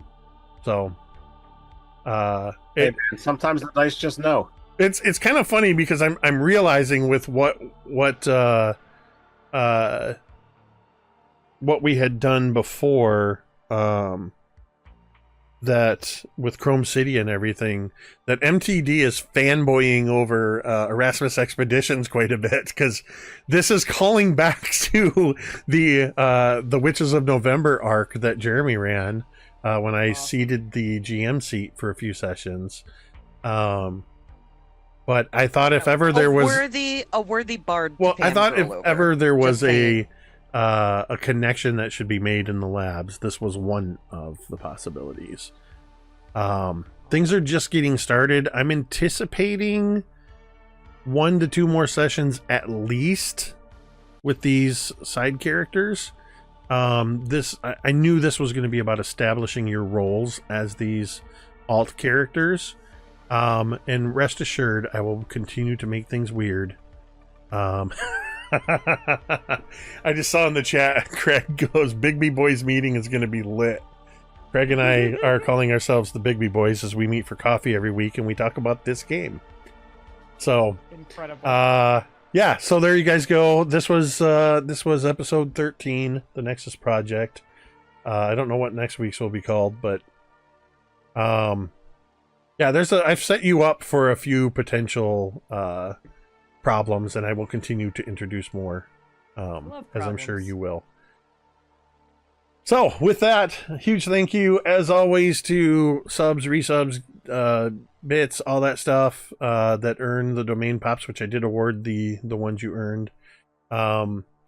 And go to support the channel. Thank you to everybody hanging out in chat and all the conversations happening there. Couldn't quite keep up with it. But then again, I never can. Excuse me. And of course, a huge thank you, as always, to you amazing players that let me just go, hey, you guys know what? We're going to do something completely different this week. You know your characters? You're not going to play them for a while. Instead, I'm going to make you play in some cases, characters that you absolutely hate. Yep. You're gonna humanize these people that you hate. Yep. Love it. Except for Chad, because I was just like, well, this Look, makes man, sense. I'm enjoying. I'm enjoying seeing Like, this different version, it's- this more confident and knowledgeable version of But Oak. I will say I think it fit the moment for him to like have a contingency plan and not remember that he had that contingency plan available. Like he's got a bunch of different iterations going on in his head. Like Yeah. it would make sense that he would forget the one thing. Like Dr. forget the K, panic sassy. Yeah. Yeah. I almost feel like if ever there was a character that could pull a Bill and Ted and go, remember to install the emergency purge pumps. Yeah. And then like, later go, okay, I'll remember when I have time to go back in time and make sure this gets... to do this to make sure this happens so this never Yeah. fail safe Remember- never happens again. Remember to hide my dad's keys behind the sign. Yeah, exactly. Remember the trash can. Dude, amazing. Listen, there's a lot of great time travel movies and shows out there, but don't sleep on one of the best, Bill and Ted's Excellent Bill Adventure. and Ted. Bill and Yep, Ted, for man. sure. That was, if anybody plays the New York Times mini puzzle, I feel like it's okay to spoil it now because there's only an hour left in this day. Bill's partner in An Excellent Adventure was one of the clues today. I would have Yes, known that. in Ted, West TED. Coast. So if you're really gonna play it up, I am Ted and my character is William. So There you go. I swear to God, I did never notice that. I don't have them. Nicely No! played. I don't have them actually handy right now because they're at my office. But since 1992, I have had a Bill and Ted action figure or figures that have traveled around the world with me. I had them when I was in the Army, and I've had them at every job I've had. They've been somewhere there. I had them in my vehicle when we were on deployments, and they used to be you could press their legs together and they would play one half of a cassette tape that came with them through an amplifier. One played rhythm guitar, one played lead. Now you squeeze their legs and their arm goes like this. They don't make any sound, but it's Bill and Ted, Wild Stallions. I used to work in a toy department, and when they were being phased out, I took them. I paid for them. I didn't steal them, but you're like, I just took them. What do I care? Statute of limitations. It was 35 years ago or more. So anyway, my point was, I love how willing you all are to roll with things and let me just throw you into a situation where you're like, I don't know. I know who this character is, but I don't know anything about them. I don't know what their motivations are. And for those that don't know, I gave them all 3 sort of primary goals, and then each one of them has a secret. And then they have things that, their tropes and all that stuff. So lean into that, because we've only got a couple sessions. We'll take as long as we need to, but at any rate, I appreciate, 1, just getting to play this game with you all, and 2, just how you embrace the game so wholeheartedly. So thank you, Chad, Tamiko, Carrie, Ted, Jeremy, and Em, without whom this would just be me talking to myself for a couple hours. With that, we're going to go ahead and end this game the same way we end every game. You can say it with me if you want. But in